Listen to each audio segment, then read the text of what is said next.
یاسین فهیم د ژوند د لارې د خپرونې په وړاندې کولو کې ستاسو په خدمت کې یم.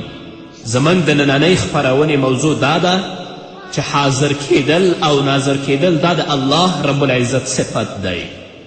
بل چا لپاره دا صفت دی نشته چې هغه د په هر ځای کې حاضر او ناظر وي. نو د عقایدو په سلسله کې موږ دا ویلی چې الله رب العزت د خپل ذات په اعتبار سره هم وحده او لا شریک دی. همدارنګه الله رب العزت د خپلو صفاتو په اعتبار سره وحده لا شریک دی. په صفاتو کې د عالم الغیب صفت باندې موږ تفصیلي خبرې وکړې. اوس د الله رب العزت یو بل صفت چې هغه حاضر او ناظر کیدل دي، په دې باره کې ځینې خلک په غلط فهمي کې مبتلا دي. نو په دې وجه دا ماته مناسب ښکاره شوه چې په نننۍ خپرونه کې زه په دې مسائلو باندې وغږیږم.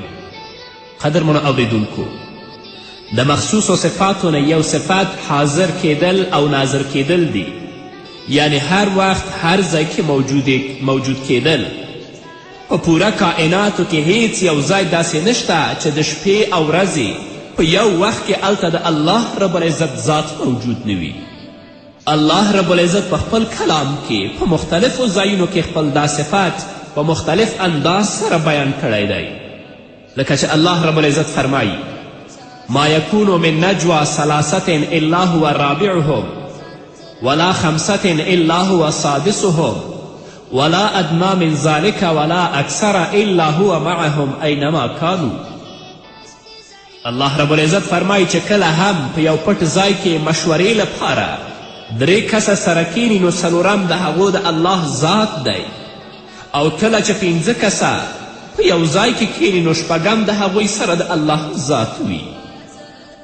همدارنګه الله رب العزت فرمایي: ولا ادنا من ذلك ولا اکثر الا هو معهم اینما کانوا.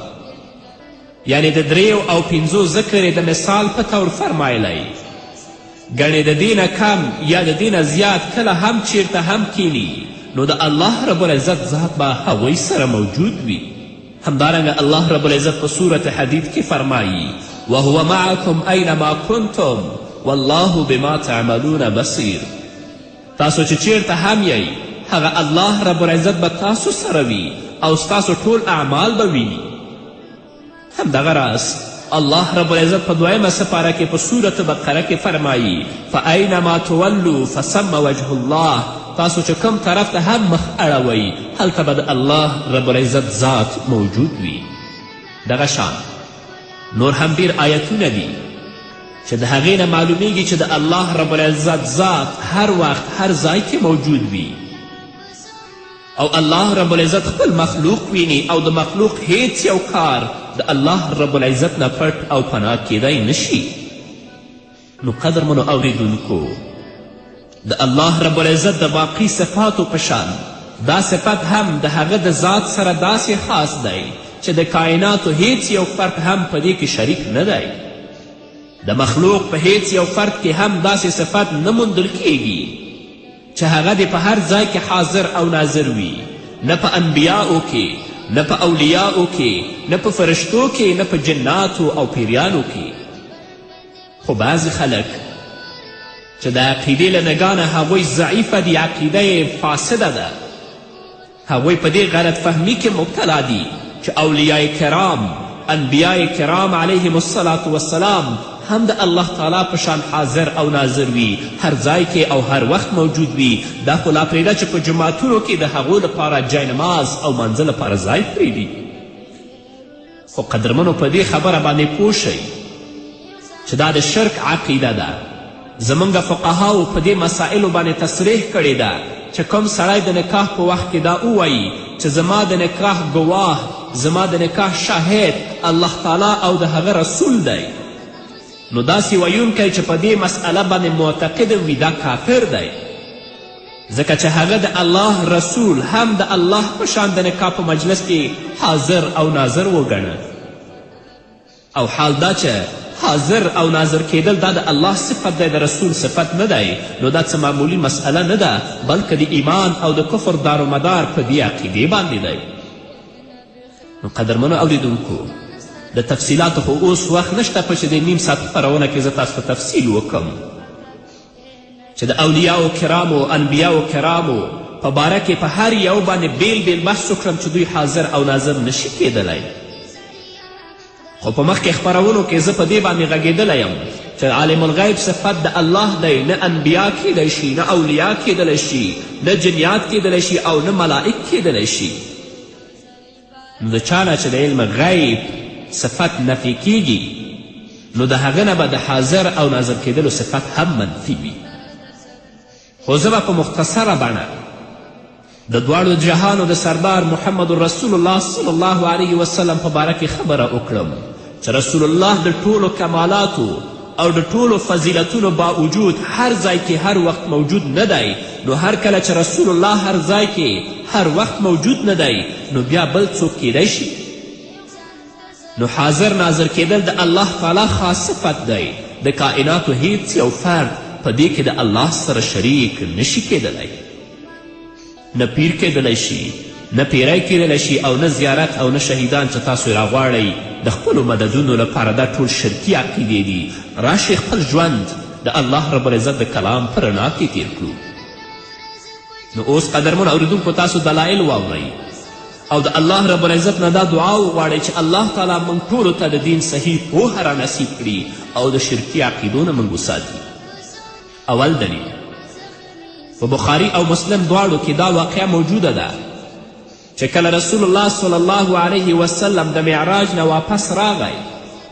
نو رسول الله صلی الله علیه وسلم د مکې مشرکانو ته کله دا واقعه واوروله چې زه د شپې په مختصره حصه کې د مکې مکرمې نه مسجد اقصا پورې او د هغه ځای نه تر سدرة المنتها پورې او د سدرة المنتها نه وړاندې چې څومره پورې د الله تعالی منظوره وه هغه ځای پورې تللی یم رسول الله دا د خپل سفر مشرکینو ته وویل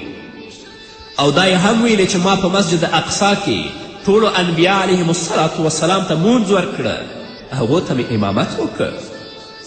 خو د مکې مشرکانو نبی علیه الصلاة وسلام پورې ټوکې شروع کړي او ورسره یې دا مطالبه هم وکړه که چیرې ته په خپله خبره کې واقعي رښتینه یې نو ته ووایه چې د بیت المقدس دروازې څومره وي د هغه کړکۍ څومره وي څو ستنې وي په هغې کې او دا قسمه ګډ وډ پوښتنې ګډې وډې پوښتنې رسول الله نه شروع کړي د دواړو جهانو سردار محمد رسول الله فرمایي فکربتو کربتا ما کربتو مثله قط رسول الله فرمایي چې د هغوی په دې سوال او مطالبې اورېدلو سره زه دومره پریشانه شوم چې کله داسې هم نه وم پریشانه شوی خو الله رب العزت خپل فضل او کرم په ما باندې وکړه او بیت المقدس یې زما مخې ته حاضر که څه به چې هغوی زما نه پوښتنه کوله ما به هغوی ته دا ښودل او په لیدو به مې هغو ته ځواب ورکولو قدرمنو اوریدونکو تاسو غور او فکر وکړئ که چیرې رسول الله صلی الله علیه وسلم په هر ځای کې حاضر او ناظر وای او هر ځای کې هر وخت موجود وای نو د دومره پریشانی څه ضرورت و د کائناتو ذره ذره هر وخت د هغه په وړاندې موجود و نو د هغه په پوښتنې فورا رسول الله به هغوی ته جواب ورکړی وای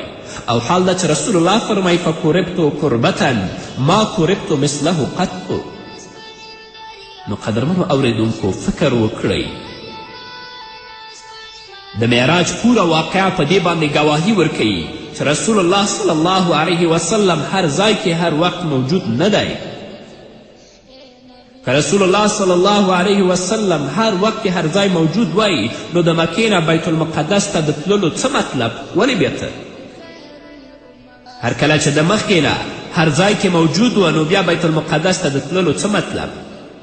هر کله چې وواړه آسمانونو باندې موجود و نو بیا د یو آسمان نه پس دویم آسمان ته بیا دریم آسمان ته دغه شان ټولو آسمانونو ته د رسول الله د تللو څه مطلب ځي خو هغه کس څوک چې د مخکې نه هلته موجود نه وي نو چې کله پیغمبر موجود وي بیا ولې ځي نو چې رسول الله ځي د مکې نه بیت المقدس ته او د بیت المقدس نه ځي آسمان د دنیا ته او د هغه ځای نه د دنیا په ټولو آسمانونو ته ځي نو معلومیږي چې رسول الله په هر ځای کې حاضر او ناظر نه دی او هغه کسان چې رسول الله صلی الله علیه وسلم لپاره دا صفت ثابتوي چې هغه حاضر او ناظر دی هغه د معراج د واقعې نه انکار کوي د هغوی د دې صفت په ثبوتولو سره پیغمبر علیه السلام وسلام ته د معراج د واقعې نه انکار لازمیږي. نو د معراج د واقعې نه خو کله هم څوک انکار نشي کولی. نو معلومه شوه چې حاضر او ناظر صفت دا د الله دی، دا د پیغمبر نه دی. دویم دلیل به وروسته د دمې نه واورو. قدرمنو اورېدونکو، د خپرونې په دې وخت کې راځو لنډې دمې ته. دمې نه وروسته